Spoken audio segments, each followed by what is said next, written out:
Pengetahuan anda semua, kita nak berkongsi pada anda berkenaan kejayaan yang dilakar oleh mereka ini di sukan yang begitu terkemuka sekali di luar negara. Jadi kita nak bersama dengan atlet dan juga Presiden MSDEF sendiri. Saya perkenalkan terlebih dahulu. Kita perkenalkan pada pagi ini, Ridwan.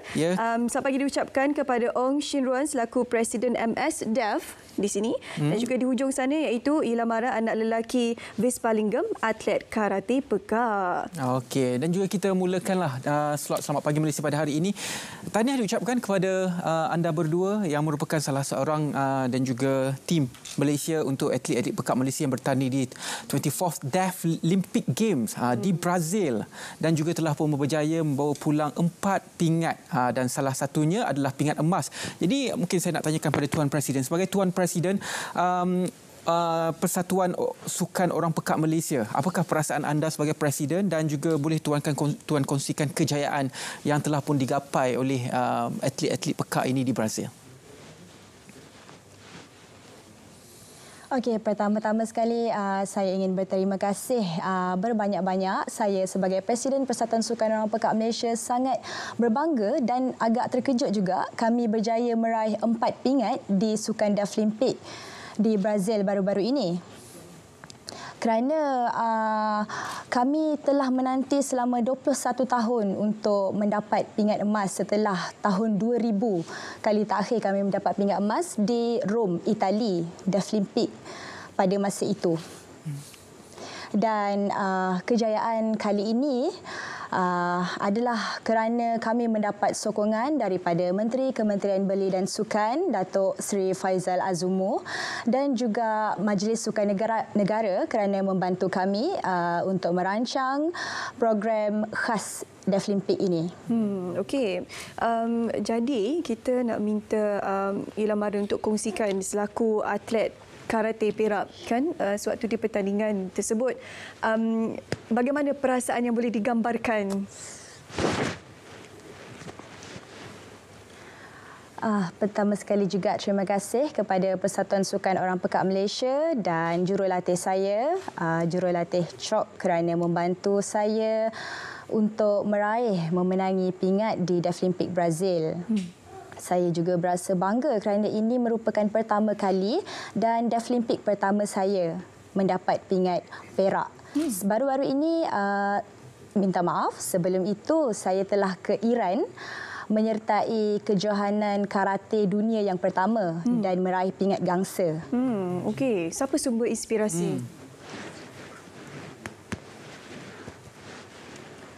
Yang menjadi sumber inspirasi saya dan juga sokongan kuat saya semestinya Persatuan Sukan Orang Pekat Malaysia dan juga jurulatih saya sendiri kerana membimbing dan melatih saya sehingga berjaya pada tahap ini. Wow, hebat. Dan juga tahniah diucapkan kepada Ila di atas kemenangan beliau untuk mendapatkan pingat perak untuk Malaysia. Baiklah, Tuan Presiden, itu adalah berkaitan dengan Deaflympic yang ke-24 di Brazil. Bagaimana pula dengan pertandingan Deaflympic yang akan diadakan iaitu untuk edisi yang ke-25? Di manakah dan juga apakah perancangan untuk Persatuan Sukan Orang Pekat Malaysia?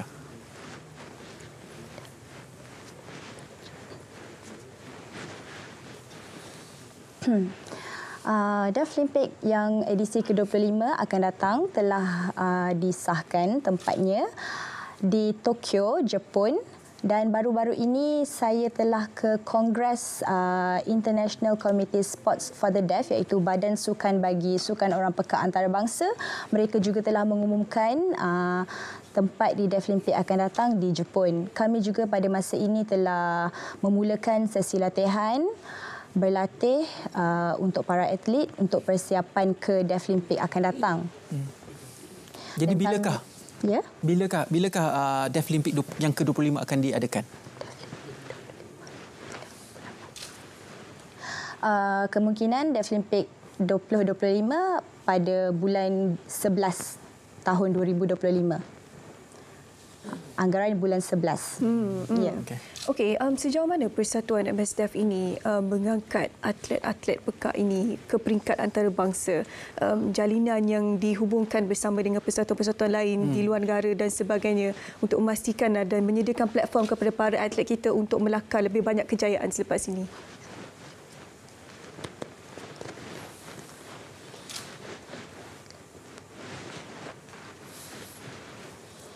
Baik, kami Persatuan Sukan Orang Pekak Malaysia juga mendapat sokongan daripada Majlis Sukan Negara untuk menyediakan sesi latihan, program-program latihan di dalam Majlis Sukan Negara. Kerana kami sendiri tidak mampu untuk berdiri, kami juga mendapat bantuan dan sokongan daripada Institut Sukan Negara dan juga untuk kejayaan-kejayaan atlet akan datang dengan mendapat bimbingan daripada para jurulatih yang kami ada sekarang.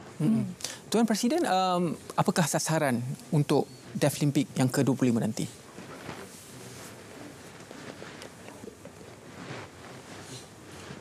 Baik, sasaran kami pada Deaflympic 2025, saya amat mengharapkan kami berjaya mendapat 2 pingat emas.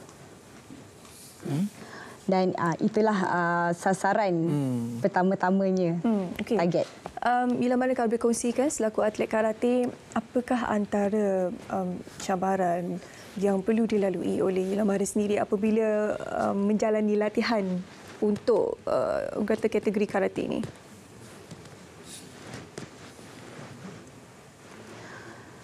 Cabaran yang saya dapat amat besar jugalah sebagai atlet pekak karate, dan untuk ke Deaflympic 2025 juga tidak mudah bagi saya kerana saya perlu berlatih dengan bersungguh-sungguh lagi untuk cuba mencapai pingat emas dengan bantuan jurulatih saya juga.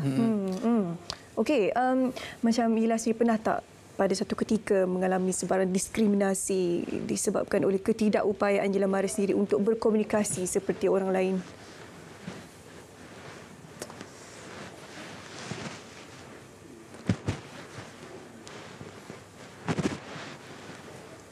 Ada. Saya juga kadang-kadang ada rasa terpinggir kerana saya mempunyai kekurangan iaitu tidak mampu mendengar, kekurangan pendengaran, tapi saya tetap dengan semangat saya yang kuat.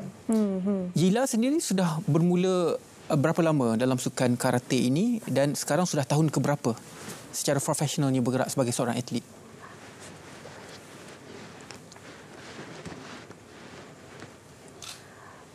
Saya bermula karate tahun 2001. Saya berlatih daripada sejak saya kecil. Tapi profesional sebagai atlet karate Malaysia mula tahun 2018. Begitu. Okey, Yelah, kongsikan sikit macam mana rutin latihan setiap hari, bangun pagi sehingga ke lewat malam, apa yang Yelah lakukan?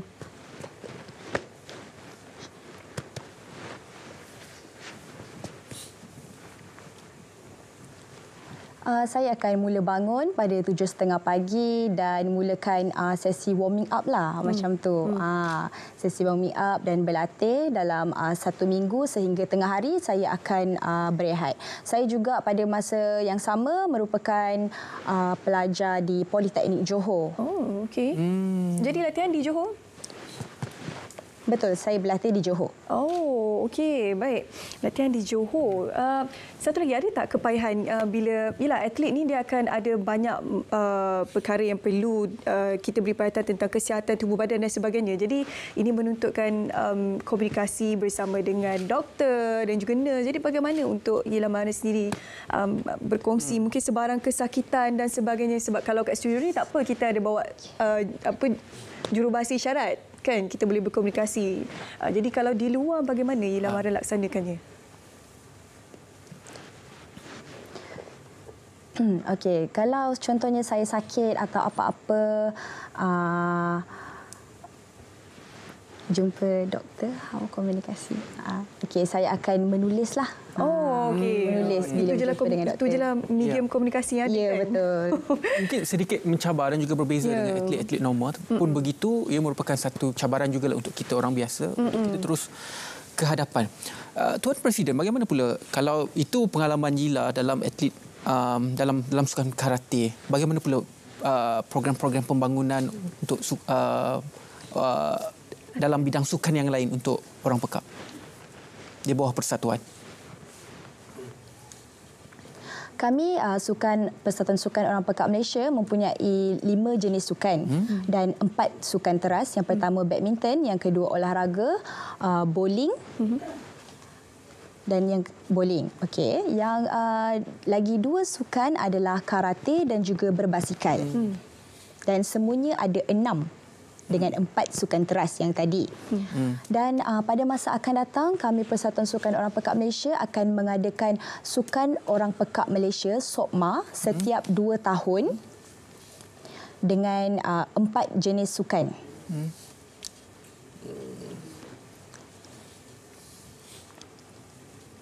Sukan teras yang tadi dan juga sukan karate dan basikal lah yang saya sebut tadi.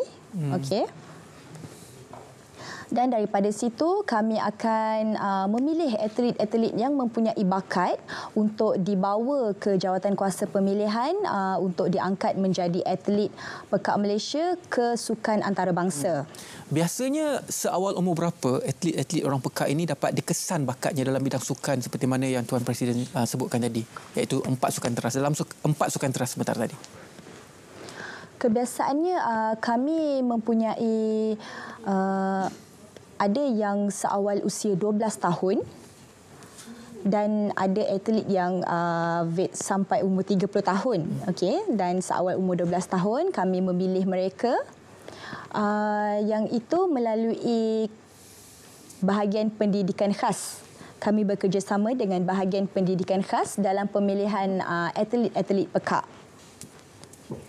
Dan setiap 1 tahun juga akan ada kejohanan-kejohanan sukan terbuka lah.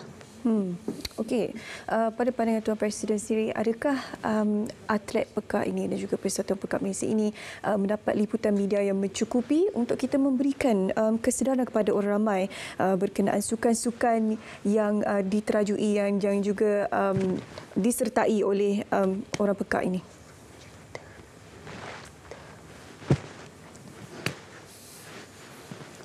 Baik, sejujurnya betul kami tidak mendapat begitu banyak promosi daripada media ataupun berita-berita semasa. Kerana mungkin Majlis Sukan Negara menumpukan kepada atlet-atlet arus perdana dan juga Paralimpik. Tetapi kami atlet Pekak sedikit terkebelakanglah dan saya berharap, amat-amat berharap kami mendapat sokongan yang penuh dan makin dapat memberi kesedaran kepada orang awam yang kami orang Pekak juga punya sukan orang Pekak sendiri dan kami juga tidak mampu sebenarnya berdiri sendiri. Sebab itu kami memerlukan sokongan kuat daripada kerajaan, KBS dan juga MSN. Kalau tuan boleh kongsikan kenapa sukan orang Pekak ini tidak dikategorikan sekali dalam sukan Paralimpik? Baik, kami Sukan Orang Pekak tidak masuk di dalam Paralimpik adalah kerana kami mempunyai badan antarabangsa kami sendiri. Badan international kami iaitu ICSD, International Committee Sports for the Deaf, badan antarabangsa. Seperti Olimpik, mereka ada IOC dan juga Paralimpik mempunyai IPC, betul? Jadi sama dengan kami ada badan tertinggi kami iaitu ICSD. Jadi sebab itu kami tidak masuk di bawah Paralimpik. Dan ramai juga yang mungkin salah faham orang Pekak berada di bawah Paralimpik tetapi tidak. Ya betul. Ramai yang menyangka begitu kan. Sebab ialah ketidakupayaan mereka untuk mendengar, ramai yang menyangka mereka ini sepatutnya berada di bawah sukan Paralimpik. Tapi sebab mereka ada sukan Olimpik mereka yang tersendiri yang kita perlu berikan kesedaran kepada anda di luar sana. Dan nama sukannya adalah Deaflympic Games. Telah pun berlangsung 24 edisi dan insya-Allah pada edisi akan datang akan berlangsung di Tokyo untuk edisi yang ke-25 dan kita ucapkan setinggi-tinggi penghargaan dan juga good luck kepada semua atlet orang Pekak Malaysia yang akan bertanding di Tokyo nanti dan saya kira 4 pingat ini akan selepas ini akan bertambah lagi dan kita mahukan lebih banyak pingat emas dan juga pastinya kita akan tunggu pingat daripada Yila sendiri. Kalau sebelum ini pingat perak, selepas ini pingat emas. Yila boleh? Boleh. Boleh, Okey, itu dia semangat yang kita mahukan. Itu dia. Terima kasih kepada kedua-dua tetamu kita dan juga orang yang ketiga yang bertanggungjawab pada hari ini. Pertama, kita ada Ong Shin Ruen, iaitu Presiden MSDF, dan juga Yi Lamaran, iaitu atlet karate pekat yang telah pun berjaya memenangi pingat perak pada edisi 24 Deaf Olympic Games. Dan juga terima kasih banyak-banyak atas bantuan Fatin Norishah, iaitu jurubahasa isyarat MSDF, bersama-sama dengan kita pada hari ini untuk kita berkongsi kepada anda semua tentang kejayaan atlet orang pekak yang telah pun mengharumkan nama Malaysia sempena dengan Minggu Kesedaran Orang Pekak Antarabangsa. Terima kasih banyak-banyak Tuan Presiden, terima kasih banyak-banyak Ila. Dan sekarang kita berehat seketika, kita kembali selepas ini dalam Selamat Pagi Malaysia, banyak lagi akan kami kongsi.